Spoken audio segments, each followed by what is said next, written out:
Villanova takes on Kansas in the other semifinal in the Final Four. That is the first game on Saturday night later this week.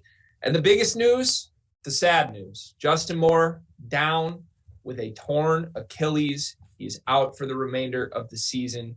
Devastating injury, to say the least. The kid was playing great, leading scorer for Villanova on the entire season.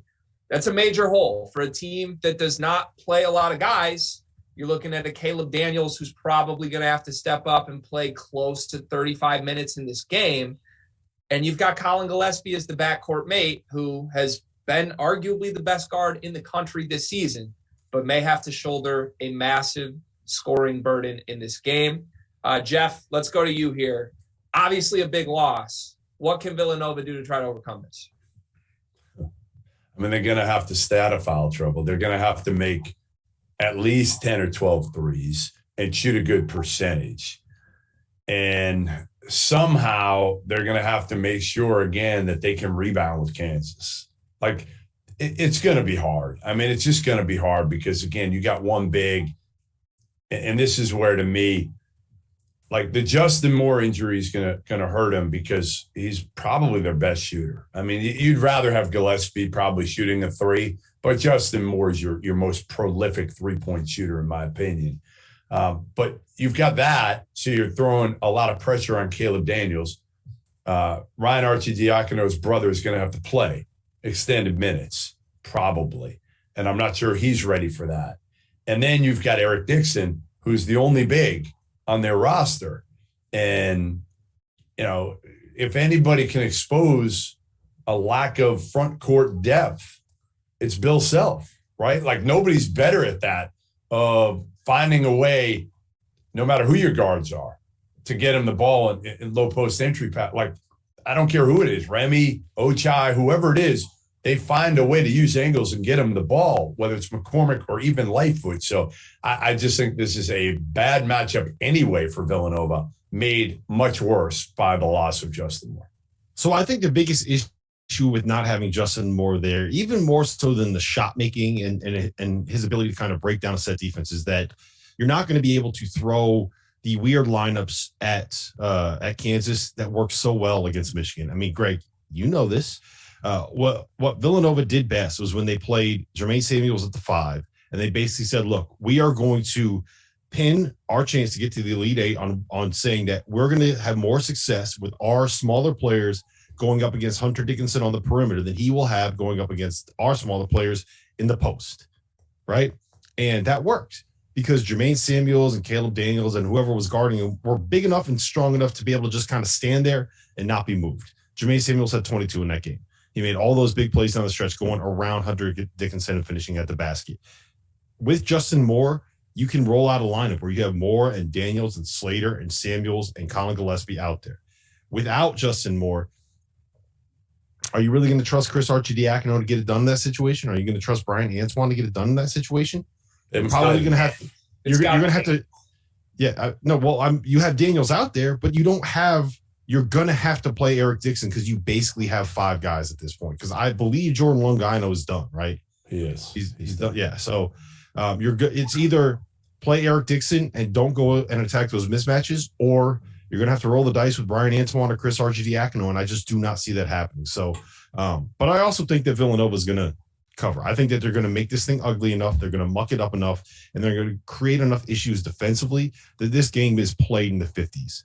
And if it's played in the 50s and you're going to tell me it's a 1 or 2 possession game down the stretch, all it's going to take is Colin Gillespie making 2 or 3 big plays, and Villanova will have a chance to win. So I very much think that there's value on the Villanova side here at plus 4.5. And I think that people that expect this to be a blowout are going to be sorely disappointed when it's another hideous basketball game that's played in the 50s.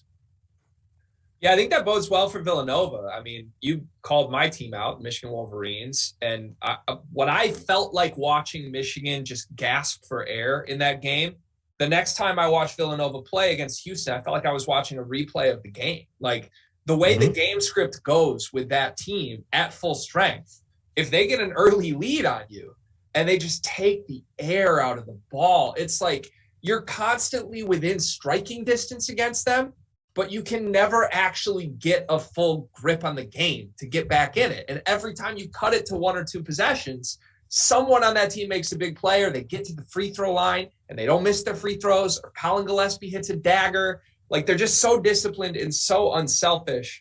And I think weirdly that bodes well for them to survive without Justin Moore if they can just hang in the game for the first couple media timeouts. Like, if we get to the under 10 in the first half, and it's I think they'll get worn down, but I think they're going to get worn down. I think they can stick with him for a while. And then the problem is going to be you're going to have 5 guys. Now, the only good thing is in the NCAA tournament, the media timeouts feel like half times. So they will get a little bit of a break there. I think it's more foul trouble. I think Bill Self is going to go at Dixon early and go to McCormick. And again, listen, you never know which David McCormick's going to show up, right? The one that fades away over Dixon, even though he's got 3 inches and 30 pounds, or the one who just goes after him. So you don't know. I just think there's more weapons on Kansas, and ultimately you're going to play 5 guys are going to have to play 35 plus minutes in order for Villanova to have a chance in this one. Yeah, but they normally just play 6 guys, right? Well, it's a big difference. No, I know it's a big difference. I know it's a big difference, but if you're asking like Archie Diacono and Brian Antoine to come in there and each one of them have 2 or 3 like 2-minute spells where you go in there and you don't do something stupid. If you're in there for 2 minutes, right? If you're in there for a 2-minute rotation, you basically have 1 possession offensively and 1 possession defensively. So 2 on each side of the floor because it takes about 30 seconds. Villanova will use the entire shot clock. You're basically saying, do not kill us over the course of this 4-possession stretch, and then we're going to get you right back out of there. We just need to get these guys an extra blow.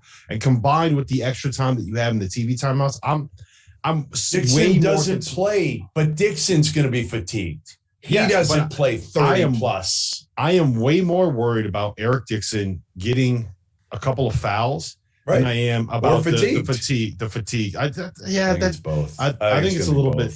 I'm way more. But here's the other thing: if he does get tired, that makes it that much more likely he could end up getting 2 fouls. Like I'm just saying, not gonna be they can easy. Rotate guys in. Easy.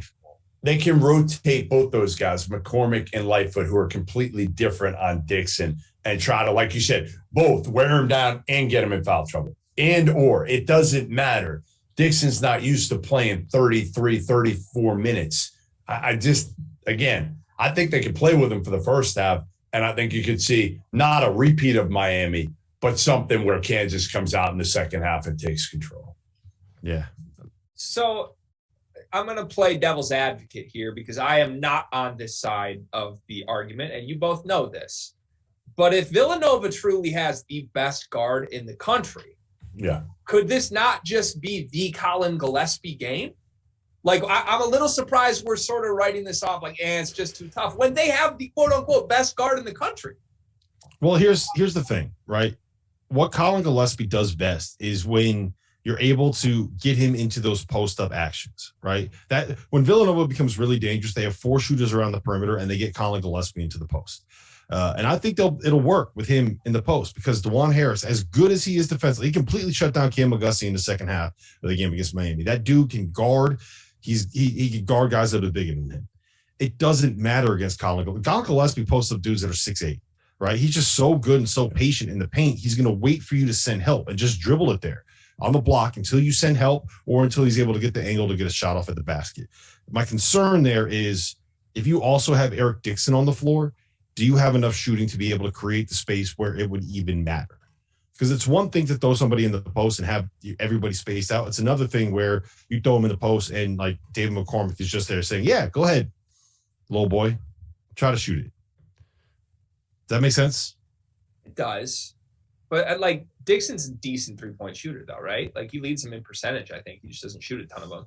He does. Yeah. So so here's let me ask you this. If you are, let's say you're Bill Self, and are you willing to let Colin Gillespie go one-on-one because you're afraid of Eric Dixon shooting threes?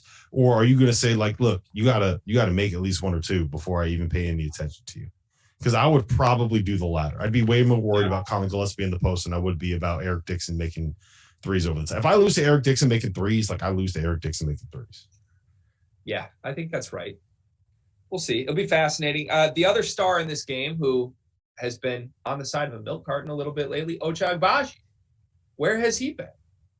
I think there were some rumblings for him midway through that Miami game. Now he turned it on late, but maybe does that just speak to Kansas and ultimately the elevated level of talent on their roster that they've kind of floated through this tournament, even with Agbaji not being great so far? Well, they've had the emergence of Remy Martin, so they haven't needed him as much, right? He hasn't shot hunted like they needed him to do earlier this season. You add a guy like Remy Martin, and it's instant offense, right? He might be as good a contested shot maker as there is in the country. I mean, honestly, now he takes some crazy ones, but when he's making them, he looks unguardable because he kind of is, right? Like he creates separation. He's got that burst, that gear now that we didn't see. And Bill Self said to me, like he didn't know what was wrong with him early. Remy wasn't telling him how hurt he was, so he kept playing through it. And finally, Bill went to him and he was like, "You're done. Like I'm shutting you down." And Remy didn't really want to be shut down, but it was the best move because now he's healthier than most of the guys out there. And again, he gives them kind of a game changer when everything else breaks down. Just give the ball to Remy and he can make a play. You couldn't say that about Ochai or Christian Brown or any of the guys on this Kansas team. Yeah, you can scheme Ochai away from getting great looks. I don't think you can scheme Remy Martin getting anything, which is why his emergence has been so important for them. I would argue he's the reason why he's made it. You know what's wild about Kansas and where they are right now? They're the only number one seed in the Final Four. Are they currently the favorite, Greg, to win it all? I've seen both them and Duke at various times. Yeah. I'm not sure what that says. They should. I think, given Justin Moore's injury, I would say that they probably should be the favorite. But I mean, them and Duke should be they both be right around like plus 200 or so. Either way, they were never the number one ranked team in the country. They were never the number one team on Ken Palm. They lost by 20 to Kentucky at home, and we all asked whether or not this team could actually win a national title. Duke's the favorite right now. So Duke's the favorite, but before Duke beat Arkansas, Kansas was the favorite. Yep. Right? In the Elite Eight, Kansas was the favorite. They've never been the number one team. We've never called them the favorite. On this very show, we spent the entire season sitting here being like, okay, this is why Baylor can win the Big 12. This is why Texas Tech is the most dangerous team in the NCAA tournament. This is why Kansas sucks. Yeah. This is also why Kansas sucks. This is also why nobody said they suck. They're here. They're here. But hold on. Just my overall point is that the job that Bill Self has done to get this group of guys playing at this level to this point in the tournament to have another chance to win a national title, I would make the argument this is the best coaching job of his career. Do you guys agree? I think we get into that. We say that too often based on the here and now. I'm not sure I'd go that far. I still think he's got, if Corey Kispert was a lottery pick last year, I don't think there's that big of a difference. In fact, I think Ochai's a better defender, capable of doing more off the bounce, more athletic. Now, is he as good of a pure shooter as Corey Kispert? Maybe not, but Ochai is going to play in the league for a long, long time and be a good NBA player. So Christian Brown could play in the league. David McCormick, he'll probably get a two-way. He's got some talent, but no, it's not Kansas talent. It's not what they had when they won the national title where they were loaded up and down the roster with future pros. So, yeah, he's done an incredible job, especially given the circumstances, right? I mean, his dad died recently. Mm-hmm. He's dealt with all the FBI investigation for years here. And, again, just kind of we'll see what happens. I mean, they're going to get hit with something here probably before the start of next season. But he's done listen, there's no questioning Bill Self as a coach. Again, who do we trust on this network more than just about him? Sean Miller, right? And Sean Miller has said it over and over and over. The best coach in college basketball is Bill Self. Sean kissed his ass so much, I thought he was pandering for an assistant coach's job. It's crazy, right? Yeah, and look, he's not wrong. He's not wrong. He's not wrong. No, he's not wrong.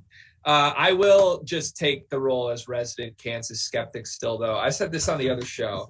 Look, who have they played in this tournament? You want to talk about the quote-unquote lucky thing? Yeah. They played 16 seed Texas Southern. They played Creighton without Ryan Nemhard and without Kalkbrenner. They played the luckiest team in the country, quote-unquote, not my words, the Providence Friars. And then they played a 10 seed in the Elite Eight, only to get Villanova without their leading scorer in the Final Four, and maybe they'll get North Carolina, an 8 seed in the national championship.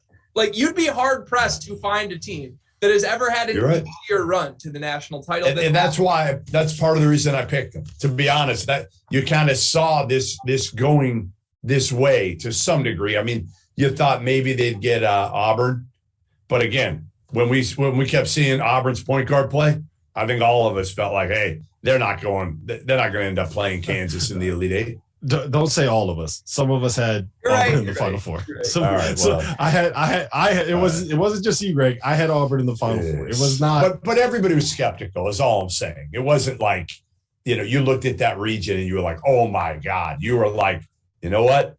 Kansas lucked out. They got a good draw in that region, and it really opened up for them. Let's be honest. You know what it was? Ed Cooley saw Bill Self. They were crossing paths at the first round, and Ed Cooley just passed that Shamrock baton.